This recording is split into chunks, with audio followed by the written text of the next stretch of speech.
আসসালামু আলাইকুম, গ্রামীণ ফোন থেকে নাবিল বলছি। আপনার কিভাবে সহযোগিতা করতে পারি? আপনি সহযোগিতা করতে পারবেন মানে আমি মোহাম্মদ মাসুদ রানা, রানা রূপে বাদশাহ, রাজমিস্ত্রি। আমি নরসিংদী থাকি। আমার টাকা তোলার সাথে সাথে আপনি কাটালেন। আর আপনাকে আমি বাকি পাওনা তুলে দিয়ে তারপরে আমি ব্যালেন্স করে কথা বলি। আমার মায়ের সঙ্গে কথা বলি। কেন টাকা পাই না আমি? এর কারণ কি? কেন দেওয়া হবে না আমাকে? আমি কি চোরটা না ডাকাত? আপনার সমস্যা, সমস্যাই তো। আপনার সমস্যা। Any problem don't disturb, okay understand? আপনি যখন লোন লাগবে তখন লোন দিবেন এই নাম্বারে।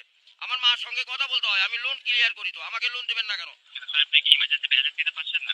লাস্ট ইমার্জেন্সি মানে আমার মা আগে না আপনার অফিস আগে, মিয়া অফিস উড়াই দেবো কিন্তু মাথা গরম করলে।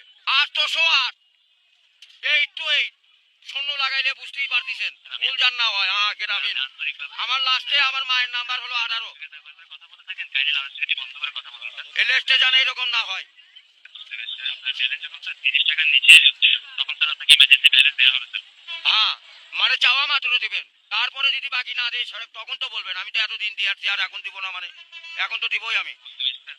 জি যখন স্যার আপনার মেইন অ্যাকাউন্টের ব্যালেন্স অর্থাৎ আপনার মেইন অ্যাকাউন্টের ব্যালেন্স যদি স্যার 30 টাকার নিচে হয়ে যাবে, জি। তখন স্যার আপনি ইমার্জেন্সি ব্যালেন্সের জন্য আবেদন করলে আপনাকে ইমার্জেন্সি ব্যালেন্স দেওয়া এ হবে। ভাই টাকাই তো নাই, তার 30 টাকা কই পামু? এক টাকাই তো ফোনে নাই। গাড়িটা যায়, গাড়িটা যায়।